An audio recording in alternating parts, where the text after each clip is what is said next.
from this wonderful globe of ours. Welcome to it. It is, of course, another edition of the Stellenbosch Business Institute LeaderSHIFT webinar series. It's such an honor and an absolute privilege to be in your company once more. My name, of course, is Faith Mangope, and it is my responsibility for this evening, afternoon, and morning to facilitate conversations that really build us and move us as leaders within our respective organizations. Mine is to facilitate high impact conversations with the most amazing of individuals who are going to be joining us for a series of these LeaderSHIFT conversations. And just to tell you a little bit about what we do as the Stellenbosch Business Institute, we view ourselves really as the architects of customized executive learning. It is within our interest to help our leaders to navigate and gain foresight through these high impact conversations that we're about to have. So we invite delegates from across the globe, and you included, and also invite high impact leaders that are able to practically give us a trajectory of the way in which our mindset, the way in which our skills, and even the way that we do business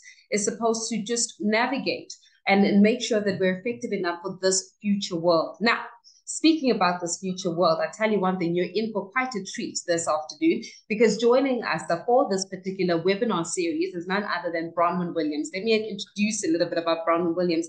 Bronwyn is a futurist, an economist, a business trend analyst, and with particular expertise, including fintech trends, alternative economic models, as well as sustainable future designs. She has over a decade in experience in strategic management, trend research, as well as strategic foresight, consulting to clients, I must say, in public and private sector across the world. So when I tell you we've got the creme de la creme for this conversation, you must know we definitely have the best of the best. Bronwyn, such a pleasure to have you. Welcome, obviously, to one of our LeaderSHIFT series. And we're looking forward to gaining some insight with what you're about to share with us this afternoon. So maybe let's start from the beginning. Who is Bronwyn Williams? Because by the profile alone, I don't know how you sleep or when you sleep. So let's start with who is Bronwyn?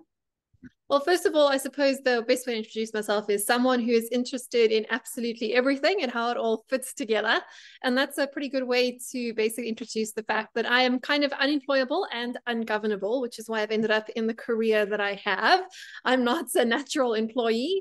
And I'm someone that, because I'm constantly interested in everything that's going on, I find that my role currently as a futurist, or as I like to call it right now, which I'm referring to more and more, as a sort of professional court jester that goes around opening people's eyes and speaking truth to power in the hallowed halls of both government and private sector leadership palaces, if you want to put it that way.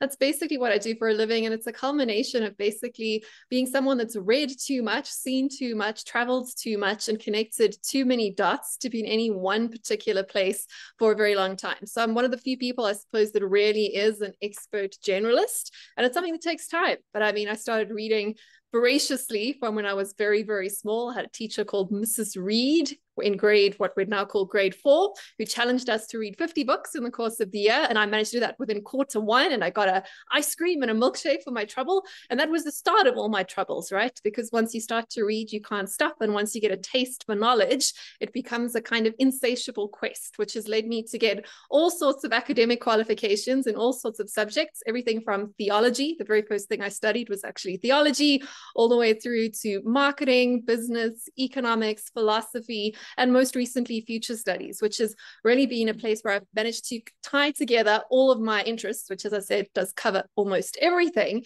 into a profession where all that independently useless knowledge comes together to become very, very useful. Because once you find yourself working in the future space, what you really are is a pattern connector and a people connector. And that's something that's been able to tie together all the various different aspects of my life. I'm also, as I like to describe myself, very definitely a South African in this very chaotic country that we live in.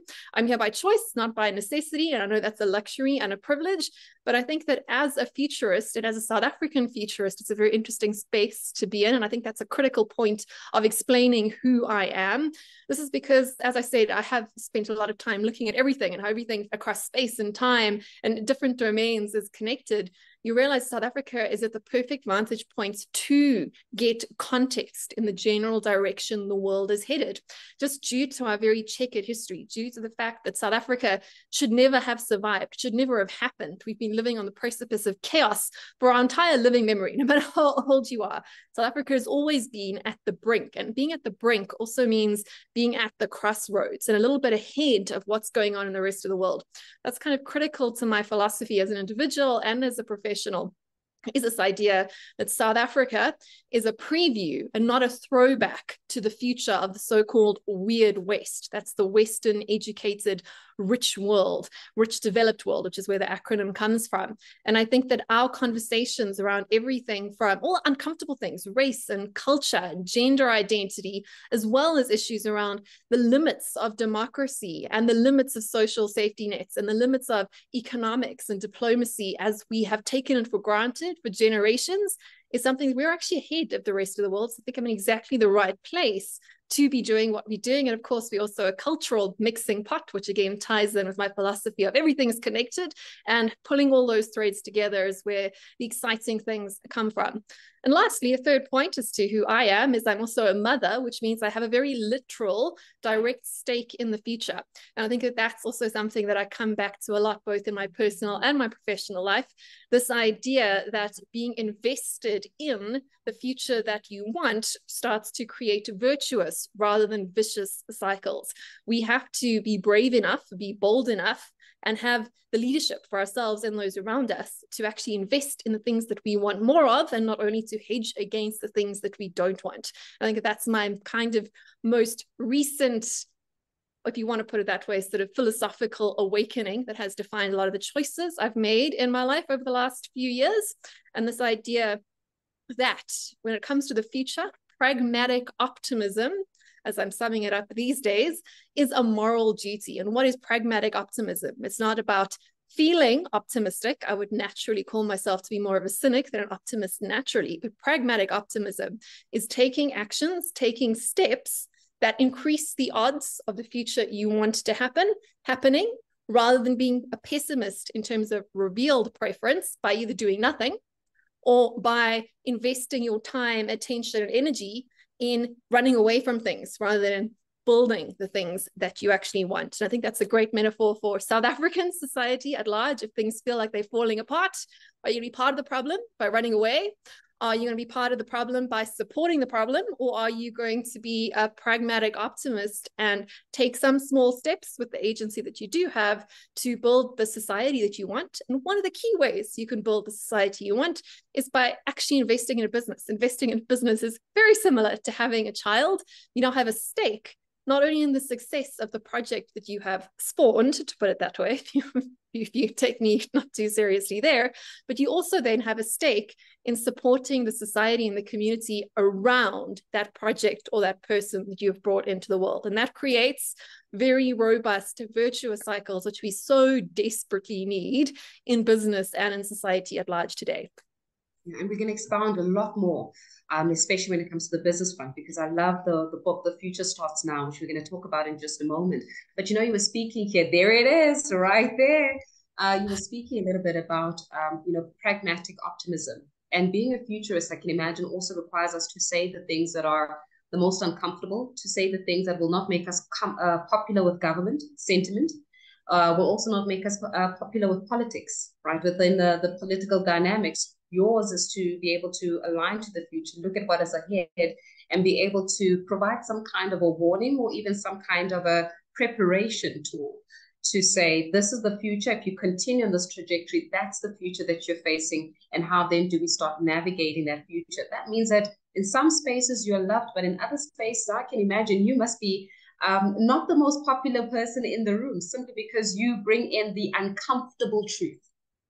Yeah, as my friend and fellow motivational public speaker, Pierre Duplessis, likes to say, is prophets don't get invited to the same dinner party twice, right? So if you've done your job well, you do often tend to make people feel uncomfortable. But I do like to say that our role, definitely in the work that we do with our corporate clients, in my practice, it really does come down to making people either or, excited or scared about the future, but with the same goal of getting past the inertia of being someone that has things happen to them and being someone that actually happens to the future, or is part of creating that future that we're going to have.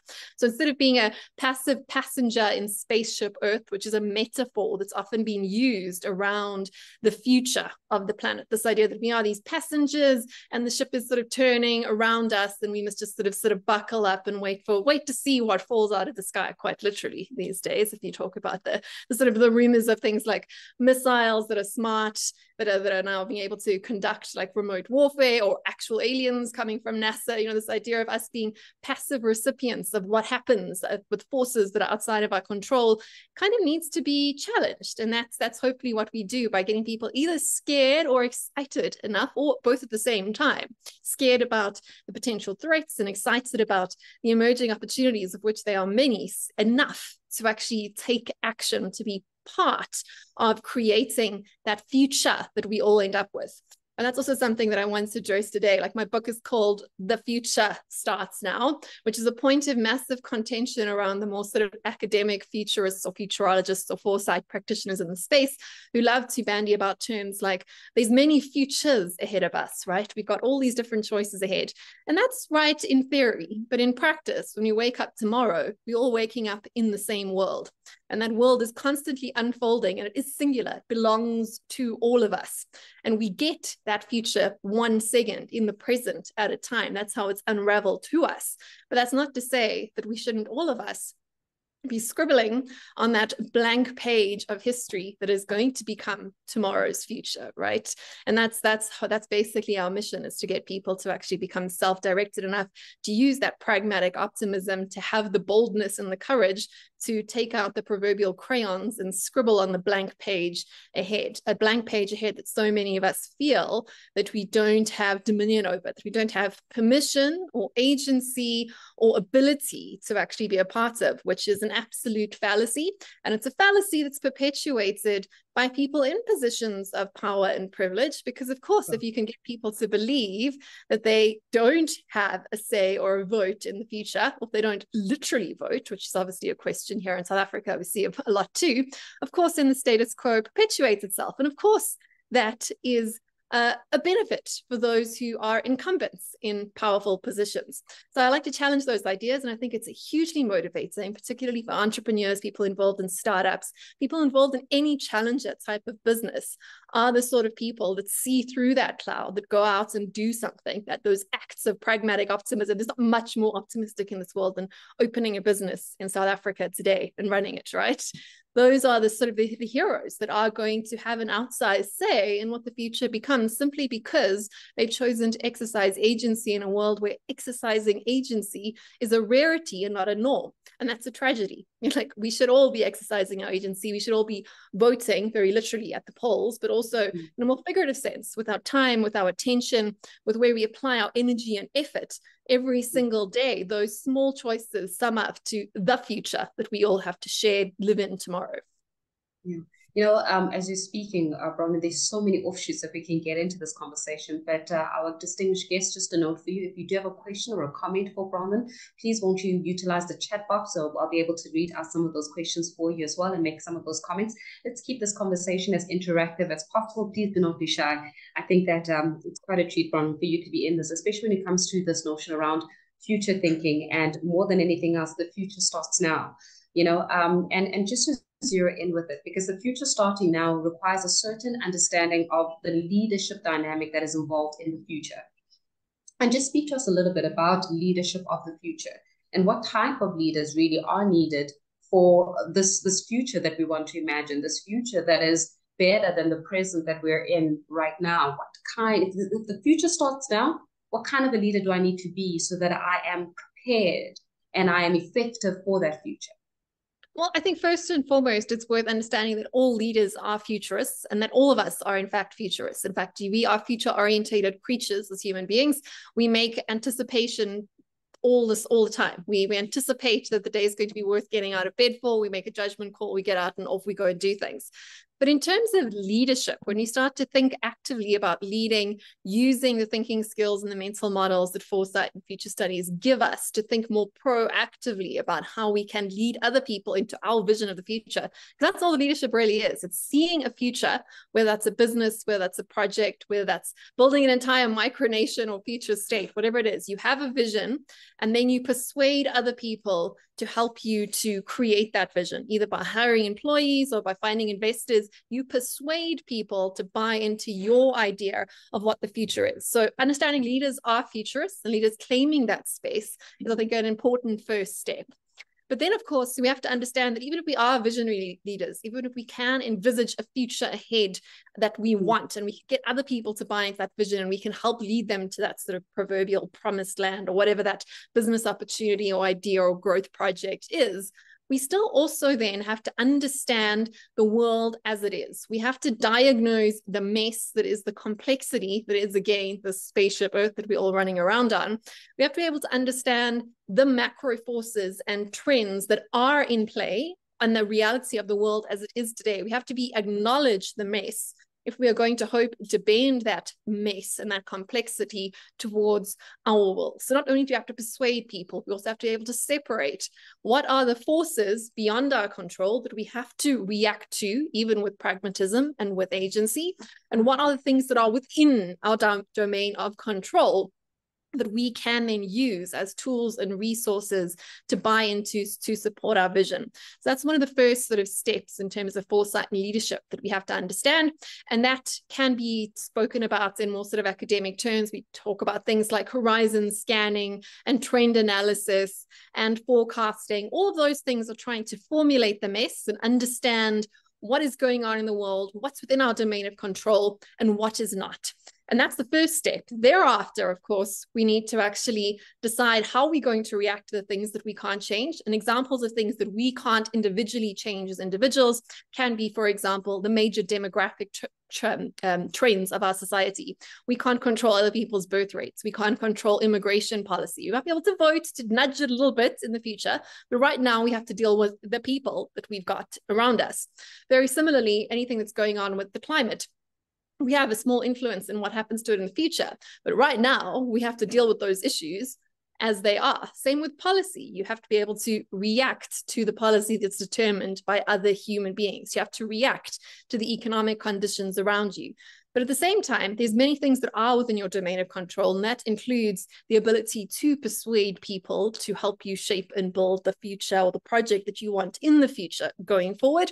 And it also involves all those sort of interpersonal dynamics of how you shape your team, how you manage your team, how you motivate your team, and how you get people to not just sort of be dragged along behind you in a minimum effort Monday or quiet quitting manner. If you're trying to organize a team these days, you'll know what I'm talking about, but to get people actually excited and bought in to be part of your project. And that requires the critical skills of leadership, of getting people not just to believe in your project, not just forcing them to drink at your well, to walk towards your vision, but also getting people to feel a part of that. And that's how you get much more sort of sustained momentum towards nudging the world's future in your preferred direction.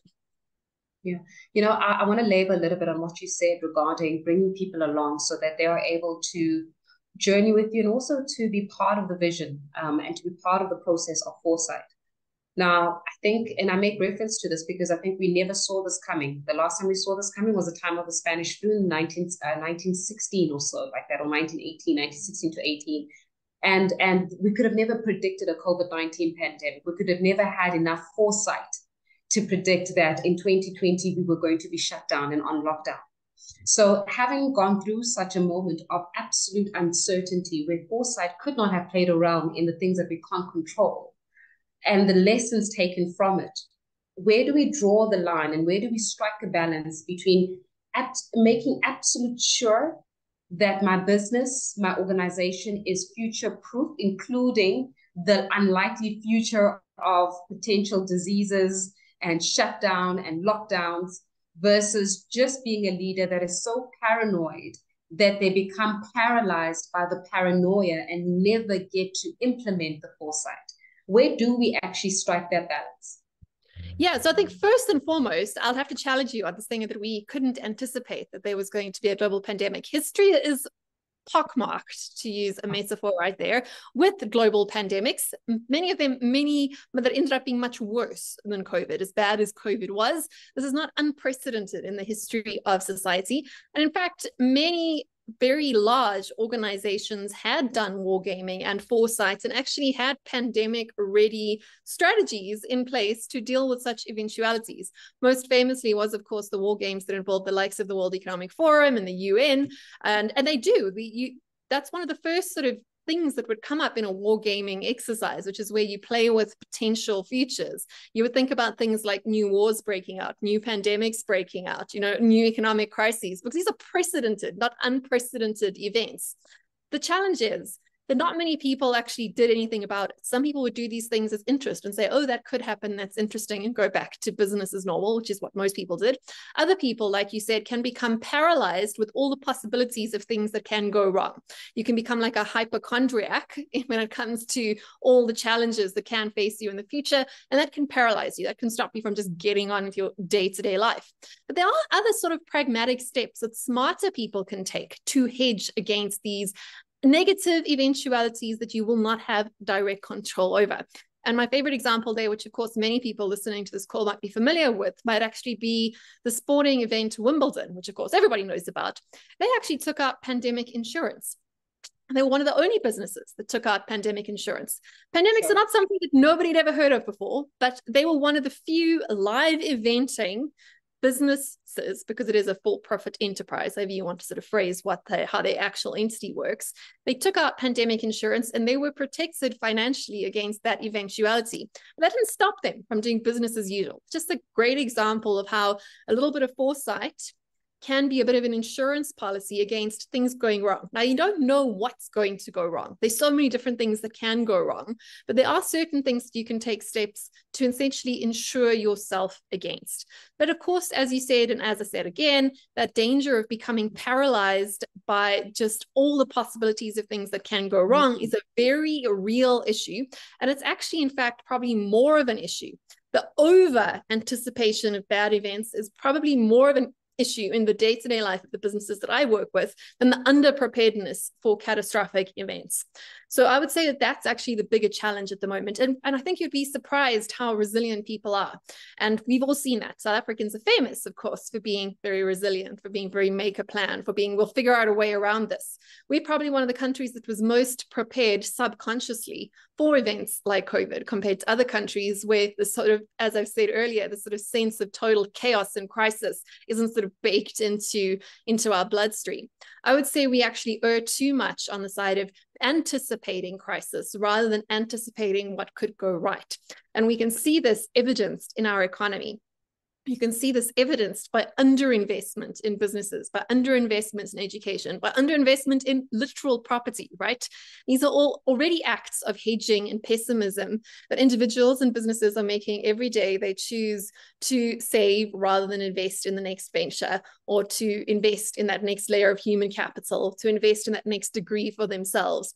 And I think that that's perhaps the conversation that's more productive to have with people today, because we can all sit here and come up with a nice list of things that could possibly go wrong. And if we focus on those, well, we're not going to do anything much at all, right? Do this for our personal lives too. Could get out of bed. I could get sick. I could get run over. My dog could eat my cat. Like there's many things that could go wrong. And if we focus on that, we're not going to get anything done. That's not to say that we can't be sensible. And there is such a thing as sort of ergodisic and non-ergodisic risk, right? That's the difference between a risk that can lose the money you put in and catastrophic risk, like kind of losing out on like a margin call and losing more than you put in, losing entirely, or even losing your life. And a great example of non-ergodisic risk there would be the likes of the Russian roulette metaphor, right? The whole sort of the whole thought experiment where if you've got a gun and it's got one bullet in the chamber, but it's got 6 chambers, and you can spin it, and sort of 5 times out of 6, the bet plays out, but 1 time out of every 6, it's absolutely catastrophic. You lose everything that you can possibly lose.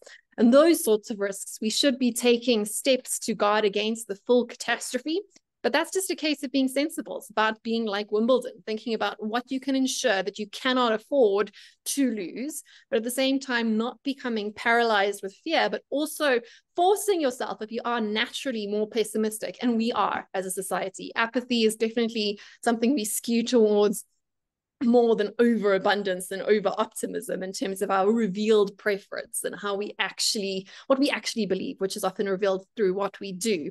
And we have to force ourselves, when we are thinking about the future, to think in a balanced perspective.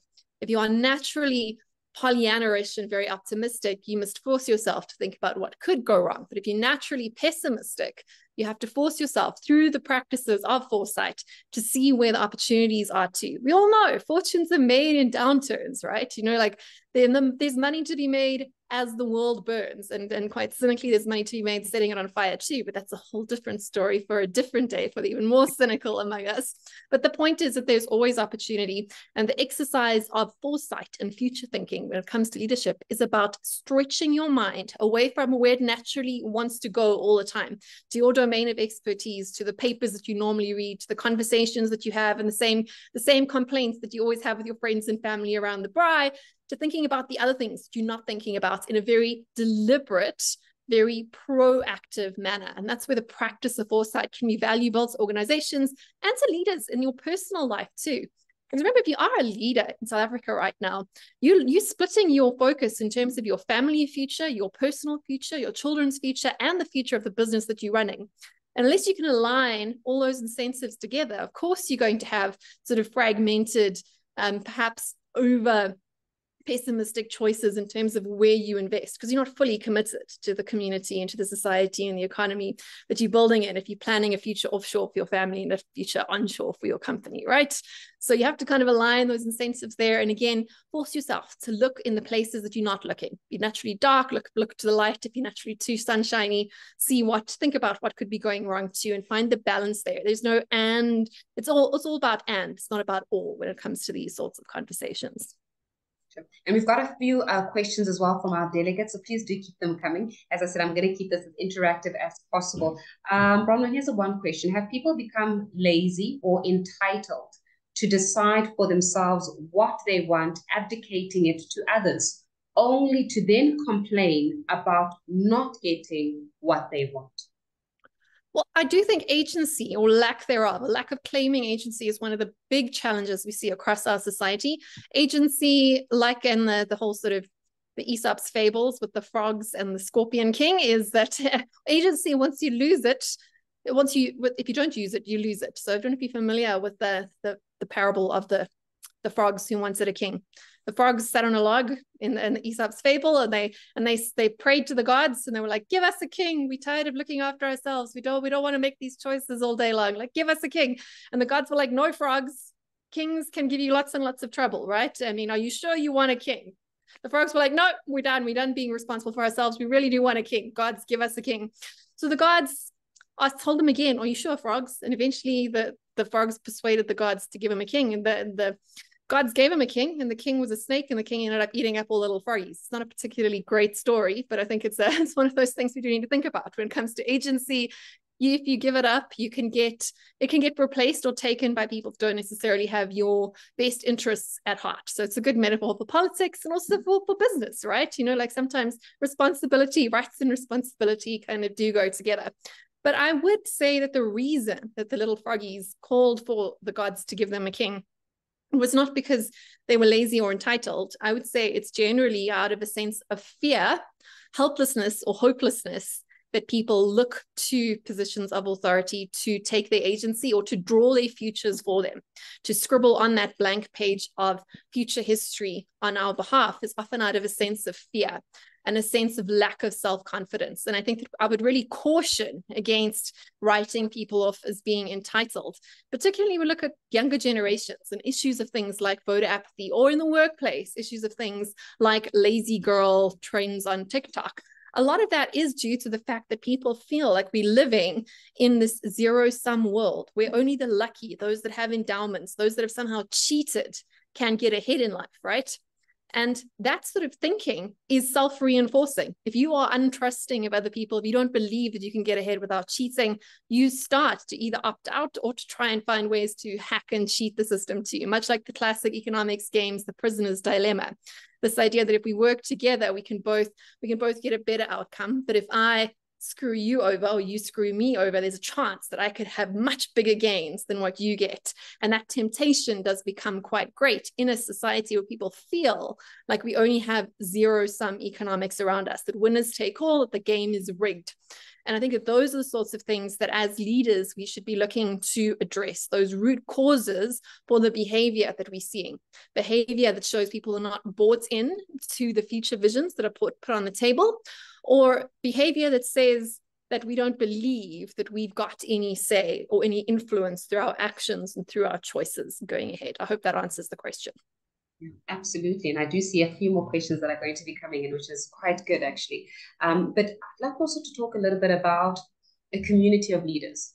I truly believe that sometimes having foresight and being a visionary and being future thinking, it can be a lonely exercise, and it can be an isolating exercise in most instances. Many leaders are in isolated spaces. How then do you start building a community, or should I say a tribe? They often say that we often find our own tribe, but a tribe of similar-minded leaders who are then able to provide that additional mental, whether it's physical, whether it's capital or financial support to one another in navigating the future. So how do you find and locate your tribe of similar futuristic kind of leaders who are actually less fearful, less paralyzed by possibilities, and perhaps even more, more into the implementation of all the leadership dynamics? Well, I think firstly that you've touched on such an important point. I think this idea of loneliness at the top and also loneliness at the front is something that's real. Now, I don't have all the answers to how you fix that, but it is something that I'm looking at very closely. In fact, one of the big projects I'll be working on next year is trying to find ways to get lonely leaders together, to help lead together rather than separately and apart. And a lot of this has come out of research. I'm not sure if you're familiar with the LeaderSHIFT Foundation here in South Africa. They are one of the communities where entrepreneurs can get together, and they run events all across the country. But they also have a foundation that does research with entrepreneurs and business leaders. One of the big papers they put out this year spoke to that exact point, the loneliness of leaders in South Africa, and how few people have any sort of network to lean on or any sort of community they can go for help, personal or professional. So there's a gap there. There's definitely a gap, but I think this is what's so interesting about trends and about futures and about scenario building is how often these trends are kind of fractal. What's going on in the business layer is also going on in the personal layer, because we've seen that loneliness is a global, as they kind of say, like the second pandemic that we're dealing with at the moment, where you've got people who are around about my age in the so-called millennial generation, where 1 in 4 of us globally have no friends at all. None, zero, no friends, which is just an incredible statistic. Once you hear it, you kind of just can't forget. And that was pre-COVID-19, right? So, I mean, like it's only got worse since then because we have become that much more disconnected. So I can't tell you how to fix it. There is no magic bullet for connection, but it is important that you do find and connect with other leaders. It is important that you go out to networking events, that you join communities like the Stellenbosch Business Institute, and you get involved with proactively, much like such one of my favorite words is proactively claiming your future. You've also got to proactively find your people. And it's not easy. And as you get older and as you get further ahead in your career and you get further ahead of other people in terms of your vision for the future, it becomes harder to find those people. But you do need to find people to surround yourself with. Again, coming back to my friend Pierre Duplessis, he likes to say that you have to have these different types of friends. You have to have someone to walk beside you, someone to walk in front of you like a mentor, someone to lead, and then someone to challenge you like a stranger, right? Like you need to surround yourself with those people if you are going to be a good leader. I can't tell you if there's a magic bullet. I can tell you there are good communities out there in South Africa, and that there are good people that will help you if you reach out to them.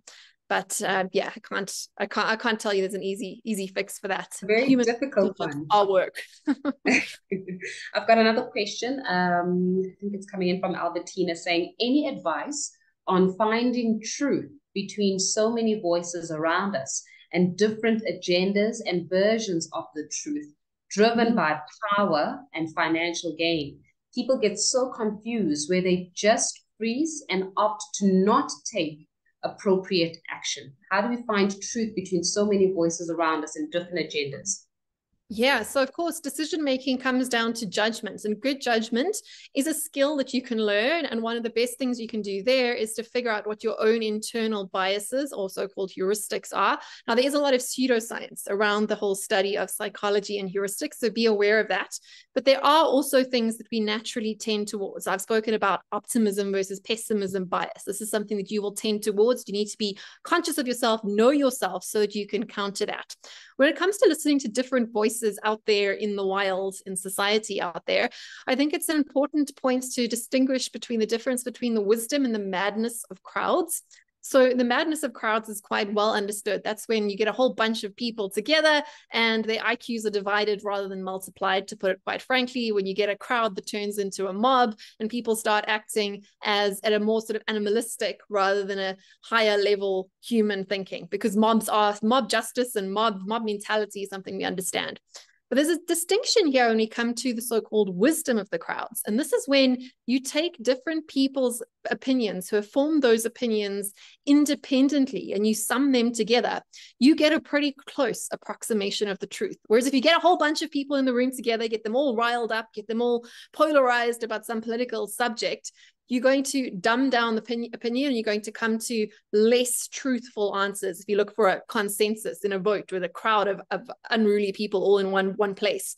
Whereas if you hold each of those people independently of each other in an isolated basis and you sum those total of those opinions together and then average them, you're going to get a much better approximation of the truth. So in a world full of lies and personal facts, as one of those great legacies of the American Trump presidency gave to us, this idea of personal facts, well, you certainly don't want to be taking your advice from the general public consensus, but you should also be looking at getting many different views when it comes to formulating your opinions from many different sources. And there you'll start to see how some of those patterns of truth come through.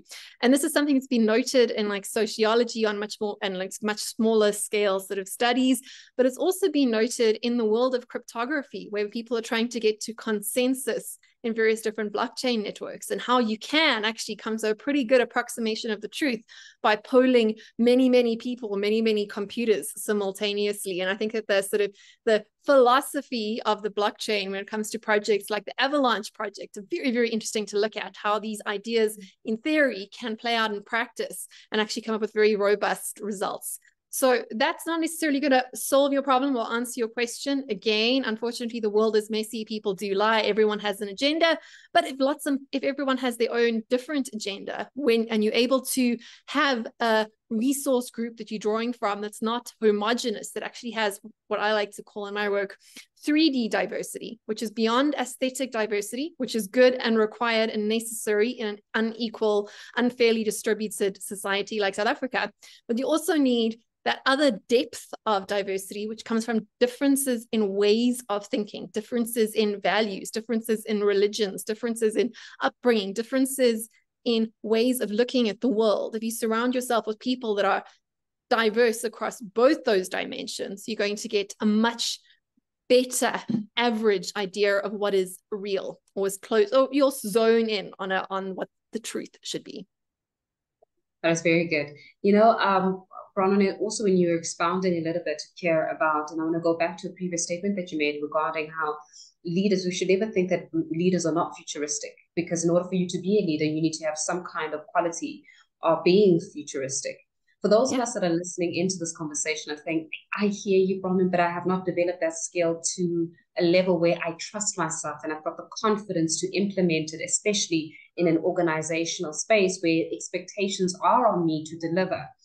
How then, and can we get practical about what type of skills do I need to develop? How do I start developing those skills so that I am more futuristic in my thinking, so that I do practice foresight, so that I am somebody who's not afraid of the future. I'm not someone who gets paralyzed by possibilities. What kind of skills and what do I need to do to develop, enhance those skills within me? Well, I think the first thing you need to do is to make more decisions. Every time you make a decision, you're taking an actual action as to what's going to happen. If you're postponing decisions or delaying making decisions, you're sort of increasing the odds someone else is going to make that choice for you. The reality is that when it comes to most of us, if we do leave those choices we don't want to make for long enough, they'll be made for us. So it will disappear, but also along with that will disappear our agency. Now, these are not sort of easy things to do, but that's why our profession exists. Like, as I was talking about before this session started, was this whole idea of like, nobody really needs a futurist, as much as that doesn't sound like I'm very good at selling myself. The truth is we all futurists. We all should be making choices. We should be using our agency. We should be casting our votes. We should be imagining what could be and then taking steps to persuade other people to get there. But that's easier said than done. What you often need is someone in your corner to help you to see the things that you're not seeing. Quite often what lonely leaders need is a professional outsider like myself, or someone like myself that is able to see things from a very different perspective, that's not zoned in with the sort of the more narrow level of thinking that's required for day-to-day survival in business today, because that's how much energy it generally tends to take. But someone's able to help you then broaden your perspective to see what is possible, and to give you the courage, like almost in a hand-holding kind of a way, to exercise change management on yourself. Because what is change management? Change management is getting buy-in to take the idea or the strategy and turn it into actual action that gets somewhere. And hopefully action that has momentum and buy-in from everyone else that needs to pull in that direction to go where you're going.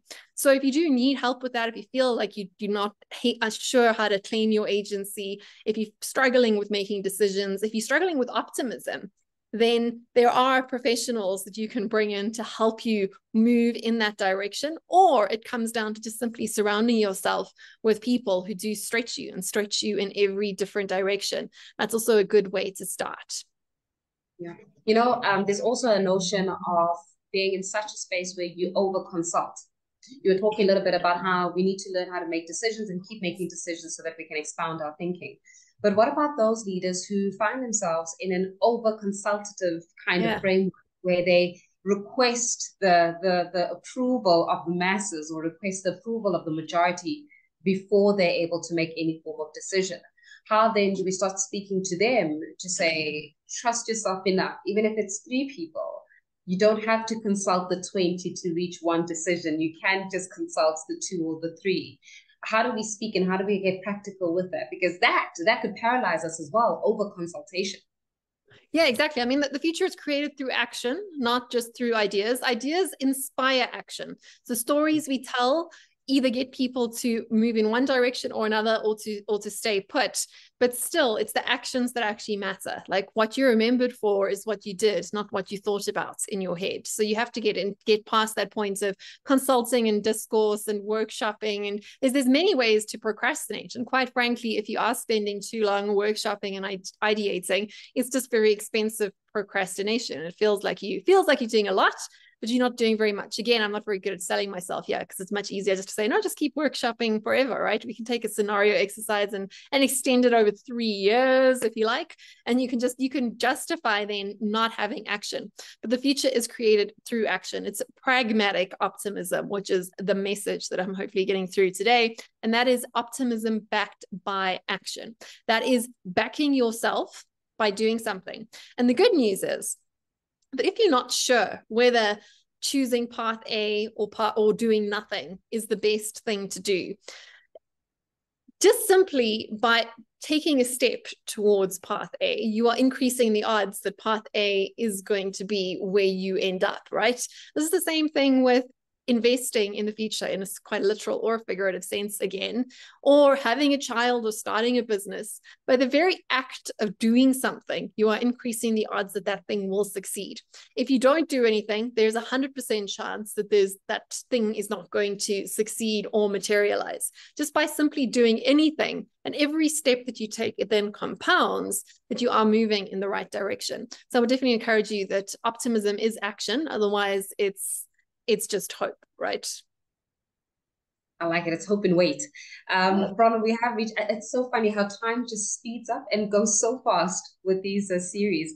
As a parting shot, to leave our delegates with as we wrap up this conversation, we're trying to be leaders that are effective, leaders that are going to be relevant for the future, but also leaders that are brave enough to create a future that is more optimistic, that the younger generation are able to partake in.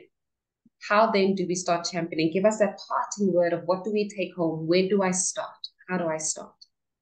Well, as the title of my book says, the future starts now. So it starts with one step, and it starts with a step in the right direction. But I think the main thing is that you've got to move. So don't stay still. There's a famous sort of thought experiment or academic paper by Albert Hirschman that talks about exit, voice, and loyalty, which many of you might have heard about before. And that's the idea that when it comes to citizenship, whether it's corporate citizenship, whether it's national citizenship, or whether it's just citizenship within your own life, you've kind of got two choices. One is action and one is inaction, and the other one is constructive action and the other one is destructive action, or destruction, essentially. So if you are standing still, you are still making a choice. You're making a choice that other people will make those choices for you, and you've chosen the path of inaction. You've chosen the path of passivity. The other choice is, of course, pragmatism or action. And then, of course, you've got to choose whether you're going to be constructive, or whether you're adding to society, or whether you're taking away from it, whether you are building something or whether you are breaking something down. And of course, most of us, if we're interested in these sorts of conversations, we're interested in building something, we're interested in growing a business.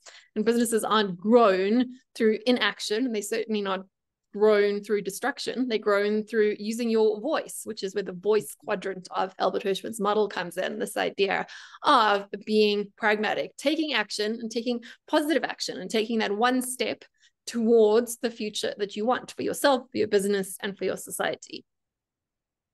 Bronwyn, absolute pleasure. Thank you so much for joining us for this wonderful Stellenbosch Business Institute Leadership Series. It is absolutely amazing.